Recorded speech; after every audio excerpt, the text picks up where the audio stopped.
नमस्ते, मेरा नाम सौरभ द्विवेदी है और ये ललन टॉप का नया कार्यक्रम है जो इस महामारी को देखते हुए शुरू किया गया है। इसका नाम we have kept it very simple, corona bulletin. Corona bulletin का आज दूसरा एपिसोड है, लेकिन नई तस्वीरों के साथ कहानी वही है, सिस्टम की बद इंतजामी की कहानी। आज के इस बुलेटिन में आप दिल्ली से प्रशांत मुखर्जी, लखनऊ से स्वाति, अहमदाबाद से निखिल और पटना से विकास की रफ्तें देखेंगे, जो अपनी चुनावी कवरेज रोककर सिस्टम की खबर लेने निकले हैं।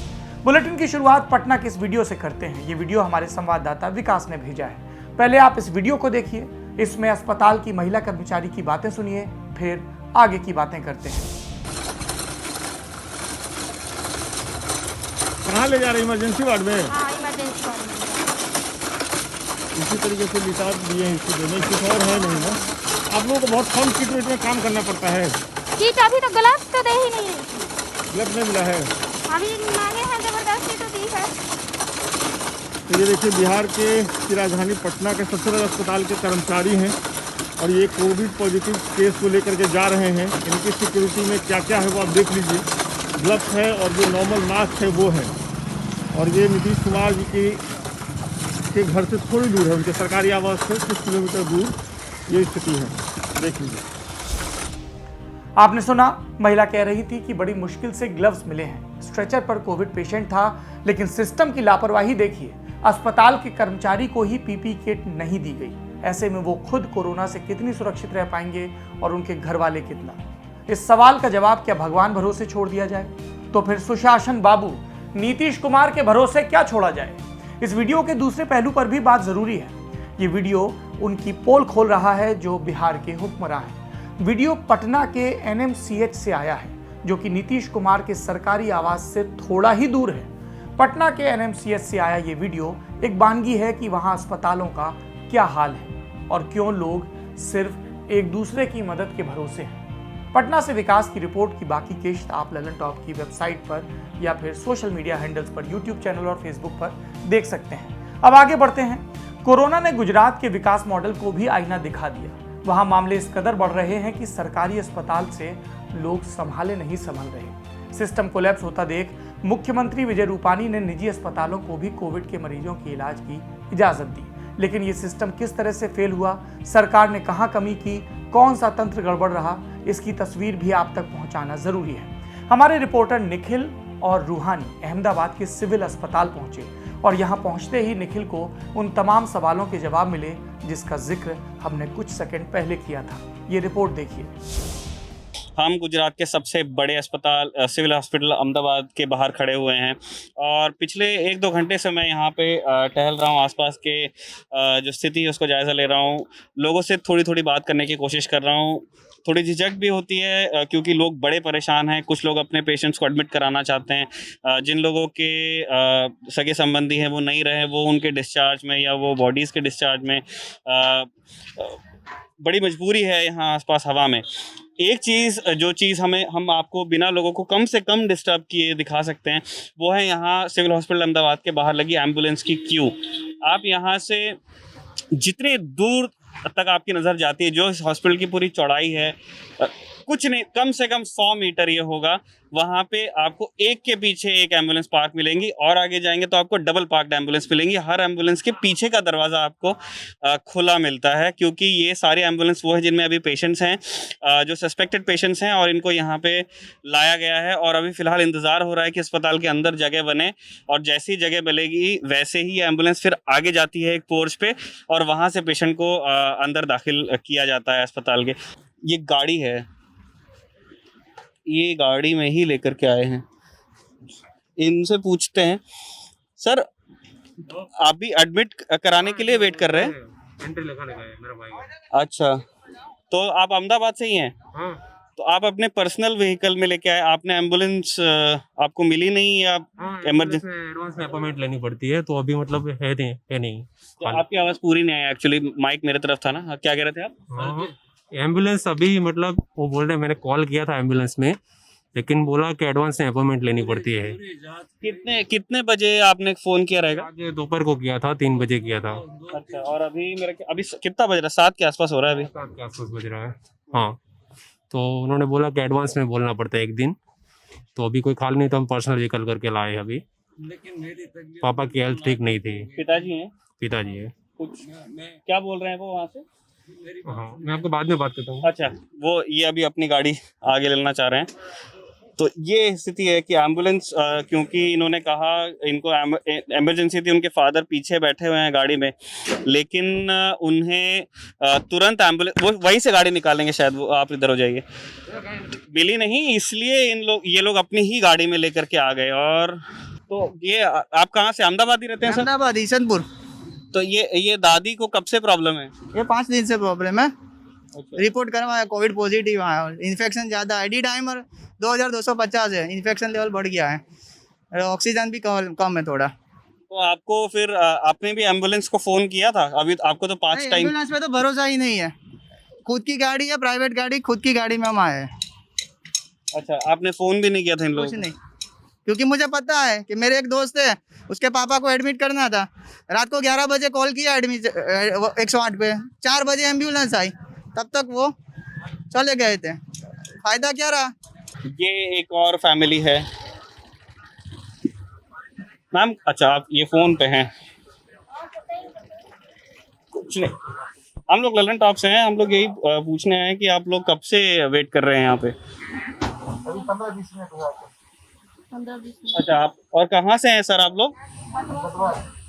ये अहमदाबाद सिटी में ही है? अच्छा, तो आप लोगों ने मतलब एम्बुलेंस को फोन करने के बाद कितना वक्त लगा था आने में एम्बुलेंस को? एम्बुलेंस को तो 2 दिन से फोन कर रही हूँ, तब जाके आज मिला है एम्बुलेंस। अच्छा, 2 दिन से आप एम्बुलेंस को फोन कर रहे हैं। और सर को कब से प्रॉब्लम है? सर का नाम क्या है? सर का नाम पवन कुमार झा है। अच्छा, तो आप लोग गुजरात में क्या करते हैं मैम? नौकरी करते हैं। तो ये फिर ये 2 दिन की जो डिले हुई है उसमें इनकी तबीयत स्टेबल रही या मतलब खराब हुई? तबीयत तो खराब ही हो रहा था, इसके लिए एम्बुलेंस में फोन कर रहे थे। अच्छा, और अभी कुछ मालूम चला है कि कब अंदर जा पाएंगे? नहीं, अभी ये दिए हैं, बोले हैं कि वेटिंग में रहो, अब देखिए कब तक अंदर जाते हैं। अच्छा, और मतलब और ऐसी कोई इन्फॉर्मेशन नहीं? ठीक है, गुड लक आप दोनों को। ये यही कहानी आप बार बार सुनते हैं। एम्बुलेंस स्टाफ बेचारा घबरा के आ जाता है। We have nothing against them, हमें मालूम है कि वो अपना काम कर रहे हैं, लेकिन उनको भी बेचारे को लगता है कि मेरी एम्बुलेंस का वीडियो बना के कहीं चला देगा, मेरी नौकरी चली जाएगी। गुजरात से अब उत्तर प्रदेश चलते हैं। कल लखनऊ के शमशान घाट की तस्वीरें हमने आपको दिखाई थी, जिसकी तस्वीर है असल तस्वीर छिपाने के लिए योगी आदित्यनाथ की सरकार नीले रंग के शेड लगा रही थी। आज उसी लखनऊ की दूसरी किश्त देखिए। सुबह शाम दिन रात आप अगर न्यूज़ देख रहे होंगे तो कोरोना में ऑक्सीजन की कमी की खबर आपको ज़रूर मिल रही होगी। हर तरफ इसके लिए मारामारी है। कोई ऑक्सीजन की कालाबाजारी कर रहा है तो कोई लोगों की जान बचाने के लिए फ्री में मुहैया करा रहा है। लखनऊ के अस्पतालों में भी ऑक्सीजन की भारी कमी की खबर मिली। हमारी संवाददाता स्वाति मिश्र और अमितेश इस पूरे खेल को समझने के लिए तालकटोरा के रीफिलिंग सेंटर पहुंचे और यहाँ जो देखा वो पूरे खेल को समझाता है। ये रिपोर्ट देखिए। अब 1 घंटे से आपको कौन भर्ती है? फादर मैम भर्ती भी नहीं है, घर पे ही है। कोरोना जांच हुई? मैम पॉजिटिव है और ऑक्सीजन लेवल बहुत लो है, 62 आ गया है। ऑक्सीजन लेवल कितना है? 62 पर पहुंच चुका है, यानी वो L3 में है, जो क्रिटिकल पोजीशन में होते हैं। तो आपने कहीं उनको अस्पताल में भर्ती करवाने की कोशिश की क्या? मैम CMO हेल्पलाइन से कोई कॉल बैक ही नहीं करता है। और हेल्पलाइन से कोई कॉल बैक नहीं होता है? नहीं मैम, और जितनी बार भी आप ट्राई करिए दिन में कोई मतलब all goes in when ma'am, कुछ काम ही नहीं आ रहा है। मतलब पता नहीं कैसी फैसिलिटीज़ हैं। लेकिन जैसी स्थितियाँ दिख रही हैं तो आप क्या करेंगे? मैम ऊपर वाले से प्रार्थना करेंगे। जैसे लोग बता रहे थे कि जब नहीं मिलता तो ब्लैक मार्केट में जाते हैं। मैम मैंने खुद सिलेंडर ये 25,000 का खरीदा है। कितने का? 25,000 का। ये आपने खरीद लिया है? 25,000 का खाली सिलेंडर मिला? Yes ma'am. छोटा वाला कितने का मिला? छोटा वाला मैम 27,000 का, क्योंकि वो कल ही लिया। वो 27 का, जबकि वो इसका छोटा काफी हाफ साइज होता है। वो 27 का और ये 35 का आपने 2 सिलेंडर खरीद लिया। 25 का है मैम, ये सस्ता था क्योंकि ये 3-4 दिन पहले ही ले लिया था। ये 3-4 दिन पहले लिया था, तो देखें आप रेट शूट अप हो रहे हैं, रेट कैसे बढ़ रहे हैं। ये 3-4 दिन पहले लिया, बड़ी कैपेसिटी का, ये 25,000 का मिल गया। कल लिया था, केसेस बढ़ रहे हैं, ज़रूरत बढ़ रही है, डिमांड बढ़ रही है, तो ब्लैक मार्केट का भी रेट ऊपर जा रहा है, तो वो छोटा होने के बावजूद 27,000 रुपये का मिला है, आपने ये ख़रीद लिया। तो क्या आप भी गैस भरवाने के लिए ब्लैक मार्केट जाएंगे? मैम बिल्कुल, जो भी ज़रूरत पड़े मैम वो कैसे नंबर मिलता है कि कोई मिल रहा है फलाना आउट ऑफ सिस्टम, कैसे ब्लैक मार्केट में मिल रहा है, तो वो कैसे पता चलता है? मैसेज आता है? हम लोग तो फिर फॉर्चुनेट हैं कि बचपन से हम लोग लखनऊ में रह रहे हैं, तो हम लोग के कॉन्टैक्ट्स इतने हैं कि दोस्त के थ्रू कहीं से कुछ ना कुछ पता चल जाता है। लेकिन मैम आज बहुत मुश्किल हो रही है। आज बहुत मुश्किल है। अभी जब नहीं मिलेगा तो आप दोस्तों को संपर्क में जो भी हैं उनको बताएंगे कि ऑलरेडी कांटेक्ट कर चुका हूँ, लेकिन कहीं से कोई रिस्पांस नहीं आया है। सबको कांटेक्ट कर लिया, आज नहीं मिल रहा है, कहीं से भी नहीं मिल रहा है। लखनऊ की एक और तस्वीर है जो आपको नजर आ रही होगी स्क्रीन पर। यह तस्वीर लखनऊ के मेयो हॉस्पिटल की है। यहाँ अस्पताल प्रबंधन ने मरीजों के लिए नोटिस चिपकाया है जिसमें साफ लिखा है, हमारे पास ऑक्सीजन खत्म होने वाली है, आप अपने मरीज की देखभाल खुद कर लें। इस नोटिस के चिपकाए जाने के बाद हल्ला हंगामा हुआ, लोगों ने नारेबाजी की, जिसके बाद 2 घंटे के लिए ऑक्सीजन मुहैया कराई गई। अस्पताल अभी भी ऑक्सीजन की कमी की बात कह रहे हैं, जबकि प्रदेश की योगी आदित्यनाथ सरकार कह रही है सब ठीक है, नियंत्रण में है। और ये भी एक भुक्तभोगी है। क्या नाम है? मेरी मम्मी एडमिट है आईसीयू। मेरा नाम रश्मि चौधरी है। मेरी mummy Pushpa ICU bed number 8 पर एडमिट है। मुझे थोड़ी देर पहले कॉल आया कि आप अपनी मम्मी को ले करके जाइए, है ना, और वी आर एक्सट्रीमली सॉरी। हमारे बहुत ही प्रयास करने के बाद, जो प्रयास मुझे नहीं पता, हमारे ऑक्सीजन एक्यूट शॉर्टेज में है। अब बताइए हम लोग कैसे लेके जाएं 20-25 मिनट में? अगर इनके पास ऑक्सीजन ख़त्म भी हो रही थी तो कम से कम थोड़ा और टाइम तो देना चाहिए था।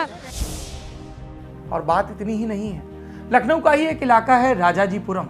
यहाँ एक छोटा सा शमशान घाट है जहाँ कभी कभार कुछ लोगों की लाश जलाई जाती थी, लेकिन आज स्थिति यहाँ भयावह है। लाशों का अंबार और किसी तरह से हो रहा है अंतिम संस्कार।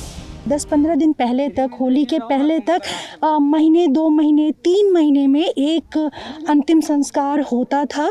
लेकिन पिछले 10-15 दिन से यहाँ जो तादाद है अंतिम संस्कार की, वो काफ़ी बढ़ गई है पहले की तुलना में। पहले जहाँ 2-3 महीने में एक होता था, वहीं अब 4, 5, 8, 10 तक पहुँच गया है।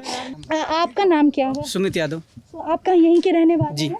पहले कैसा था सुमित? 10-15 दिन पहले तक यहाँ 10-15 दिन पहले यहाँ पे मे भी महीने में 1-2 बार आदमी आता था, लेकिन 10-15 दिन से इतना बढ़ गया है कि रोज़ 4-5 आदमी, कभी कभी 10 भी हो जाते हैं। यहाँ के भी स्थानीय लोग तो आते ही हैं, प्लस बाहर के लोग भी दूर दूर से यहाँ पे आ जाते हैं, और यहाँ पे इसी वजह से सबको दिक्कत होती है। और हम लोगों ने अपने पार्षद जी से कहा, बहुत बार उनसे निवेदन किया कि इसका कार्यक्रम कुछ कराया जाए, थोड़ा इसको सही किया जाए, पर उन्होंने कभी ध्यान नहीं दिया इसके ऊपर। इस बात की हम लोगों को बहुत शिकायत है। ये कब से यहाँ पे बढ़ी है संख्या? ये सब संख्या होली के बाद से बढ़ते चली आई है। कल उस दिन एम्बुलेंस से आई थी, कोरोना की मिट्टी लेके एम्बुलेंस के पता नहीं आलमबाग से कहाँ से लेके आए थे, वो कोरोना का मरीज था। यहाँ भी पब्लिक जनता रहती है, छोटे छोटे बच्चे रहते हैं, हम लोग भी रहते हैं। आदमी अपने जान बचाने के लिए मान लो कहीं भी जला दोगे, या मुर्दैया इसका मतलब कहीं भी जला दोगे। ये नियम ही नहीं करता है, जब नियम करता था तब करता था, अब नहीं नियम करता। चारों तरफ गिरद मकान बन गए। हमने कल जीतू यादव से भी बात किया था। हमने कहा जीतू यादव स्थानीय पार्षद? हाँ, सभासद है यहाँ के। हमने कल जीतू यादव से भी बात किया था। उन्होंने कहा कि मेरे उस पर मैसेज कर दीजिए। हमने कहा कि हम यहाँ घुसने नहीं देंगे, नहीं यहाँ पे आप लोग यहाँ आके। अरे बताइए, सबके कोई यहाँ ऐसा बच्चा नहीं है जो किसी का छोटे छोटे, देखिए ये छोटी बच्ची है, मेरे छोटे बच्चे हैं। इसका नियम ये थोड़ी नहीं कि बस्ती के अंदर। अरे हाँ, जब मकान नहीं बने थे तब मुर्दैया थी, लेकिन अब नहीं जलाया जाए। वो भी इतनी महामारी में आप लोग जलाएंगे? अब कोई आए धमना डंडा लेके पीटे तो कहना। योगी आदित्यनाथ के प्रदेश, जो उनके प्रशासन के तहत चल रहा है उत्तर प्रदेश, उससे अब अरविंद केजरीवाल के प्रदेश यानी कि दिल्ली चलते हैं। यहाँ पर अरविंद केजरीवाल मुख्यमंत्री हैं। वो सामने आते हैं, कभी डिप्टी सीएम सिसोदिया सामने आते हैं, मनीष सिसोदिया। सब कह रहे थे, मंगलवार यानी 20 अप्रैल के दिन तक जानकारी दे रहे थे कि दिल्ली में ऑक्सीजन लगभग खत्म होने के कगार पर है। कई अस्पतालों में कुछ ही घंटों की ऑक्सीजन बची है, जिससे पैनिक क्रिएट हो रहा था और दिल्ली के लोग परेशान थे। दिल्ली में ऑक्सीजन की कमी कैसे हुई, इसके पीछे का खेल क्या है, ये जानने के लिए हमारे संवाददाता प्रशांत मुखर्जी ने मायापुरी इंडस्ट्रियल एरिया का दौरा किया। यहाँ इनकी मुलाकात नीरज से हुई। नीरज मायापुरी के इंडस्ट्रियल एसोसिएशन के महासचिव हैं और इन्होंने जो बातें बताई वो हैरान करने वाली है। ये दिल्ली का मायापुरी इंडस्ट्रियल एरिया है। ये दिल्ली का मायापुरी इंडस्ट्रियल एरिया है। ये एक हॉस्पिटल का एम्बुलेंस है जिसमें अभी ऑक्सीजन सिलेंडर लोड हो रहा है। ये इधर अगर पैन करके अभी दिखाएंगे मनोज, तो ये प्लांट है। इस प्लांट में ऑक्सीजन रिफिल किया जा रहा है। ऑन कोविड ड्यूटी एक व्हीकल निकल रही है, ये पूरी भरी हुई है ऑक्सीजन सिलेंडर से, और यहाँ लोगों की बहुत ज़्यादा भीड़ लगी है। ये जो पूरी गाड़ियाँ आप देख रहे हैं, ये सारे ऑक्सीजन सिलेंडर्स इन गाड़ियों में जा रहे हैं। हॉस्पिटल्स की सप्लाई हो रही है यहाँ पर। अभी हमारे साथ नीरज जी हैं, मायापुरी इंडस्ट्रियल एरिया जो इंडस्ट्रीज एसोसिएशन के जनरल सेक्रेटरी हैं। नीरज जी, किस तरह का डिमांड है, क्या सिचुएशन है अभी फिलहाल? सर, मैंने अपना नंबर दे रखा है, सोशल मीडिया पे भी ये नंबर अवेलेबल है, लेकिन जब किसी से हम ये पूछ रहे हैं ना कि आपको डॉक्टर ने रिकमेंड करा है क्या गैस लेने के लिए, तो सामने से जवाब आता है नहीं, मेरे को लगता है कि मेरे पास ये गैस होना चाहिए। छोटे छोटे सिलेंडर लेकर सारे लॉक कर दिए हैं। रिसाइकलिंग के लिए वो सिलेंडर वापस नहीं आ रहे हैं। पैनिक सिचुएशन है नहीं, सरप्लस गैस है। जितनी 24 घंटे प्लांट चल रहा है, जिसको जब चाहिए ये सारा का सारा आपको गैस मिलेगा। आपके पास एक भी पेशेंट गैस की वजह से नहीं मरेगा और ना ही इसकी कमी की वजह से मरेगा, क्योंकि हमारे पास इतनी लिक्विड गैस पड़ी हुई है, किसी चीज़ की कोई कमी नहीं है। आप सबसे अनुरोध है कि प्लांट पे मत आइएगा, क्योंकि प्लांट पे हॉस्पिटल को मेंटेन कराना है। आप एक सिलेंडर लेके आएंगे, आपको मैनेज करना पड़ेगा। उसके बजाय हमारे पास हज़ारों डॉक्टरों का सपोर्ट है, पूरे हॉस्पिटल का सपोर्ट है, वो बहुत सख्त ज़रूरत है। इस टाइम पर हम जो उनसा है इंडिविजुअल को अटेंड नहीं कर सकते। ड्रग कंट्रोलर को हमने इन्फॉर्म कर रखा है कि ये सिचुएशन है, सरप्लस गैस है, मॉनिटरिंग सारी हो रही है, कहीं कोई प्रॉब्लम नहीं है। हाँ, एक प्रॉब्लम है, अगर आपने बिना डॉक्टर की प्रिस्क्रिप्शन के इसको लिया तो निमोनिया ज़रूर हो सकता है। आज के कोविड बुलेटिन में इतना ही। देश और दुनिया की बाकी खबरों के लिए आप लल्लन टॉप शो देखिए, दुनियादारी देखिए। कोविड पर हमने और भी कई ग्राउंड रिपोर्ट की हैं। यहाँ हम आपको जो दिखा रहे हैं वो हमारी ग्राउंड रिपोर्ट का एक हिस्सा भर है। इन सारे संवाददाताओं की भेजी हुई रिपोर्ट्स आप डिटेल में लल्लन टॉप की वेबसाइट, लल्लन टॉप के यूट्यूब चैनल, फेसबुक पेज पर देख सकते हैं। यदि आपके पास भी कोविड को लेकर सरकार की लापरवाही से जुड़ा कोई प्रमाण है, कोई वीडियो है या दूसरे साक्ष्य हैं, तो आप हम तक भेज सकते हैं। हमारा पता है covidcare@lallantop.com। सुरक्षित रहिए, स्वस्थ रहिए। एक और ज़रूरी बात, ये ज़रूरी बात हमारे और आपके लिए कितनी जीवनदायी हो सकती है, इसको लेकर मुझे कोई अतिरिक्त तर्क नहीं देना। समय है कि आदमी आदमी की मदद करे। सरकारें तो जो करेंगी उससे कहीं ज़्यादा इश्तिहारों में बताएंगी। हम एक दूसरे की मदद कैसे कर सकते हैं? हमने देखा कि लगातार हमारे मित्र फेसबुक पर, ट्विटर पर मदद के लिए भी लिख रहे हैं और मदद कर भी रहे हैं। इसका एक व्यवस्थित तरीका हो सकता है। पहली चीज़, कोई भी ट्वीट रिट्वीट करने से पहले या फेसबुक पोस्ट शेयर करने से पहले उसकी सत्यता अपने स्तर पर जांचें। यदि उसमें कोई नंबर दिया हुआ है तो उस पर बात कर लें, क्योंकि किसी ने लिख दिया कि यहाँ बेड उपलब्ध हैं, आपने रिट्वीट कर दिया लेकिन नहीं है तो दिक्कत होगी। इसके अलावा दूसरी चीज़ आप ये कर सकते हैं, और इसमें मुझे अपने IT के मित्रों की, मैं अक्सर बीटेक वालों को लेकर मजाक में मुस्कुरा के बातें कहता रहता हूँ, लेकिन जिन लोगों ने IT में और ऐप डेवलपमेंट में महारत हासिल की है उनकी जिम्मेदारी है। क्या हम कुछ ऐसे सिस्टम तैयार कर सकते हैं जिसके ज़रिए जो मददगार लोग हैं वो एक कंसोलिडेटेड इन्फॉर्मेशन पा सकें? वैसे तो ये काम सरकार का है और आज के लल्लन टॉप शो में हम इस पर विस्तार से बात करेंगे, लेकिन जो अलग अलग स्वयंसेवी समूह हैं या लोग हैं वो भी इसके ज़रिए चीज़ें कर सकते हैं। इससे आपके एफर्ट ज़्यादा संगठित रहेंगे और कहीं पर मदद नहीं पहुंच पाई और कहीं पर 2 लोग पहुंच गए, ऐसा नहीं होगा। सोशल मीडिया से हमें तमाम सबक मिल रहे हैं, उन सबक के सहारे हम इस जंग से लड़ेंगे भी और जीतेंगे भी, सरकार के साथ भी और सरकार की कमियों पर जवाबदेही तय करते हुए भी।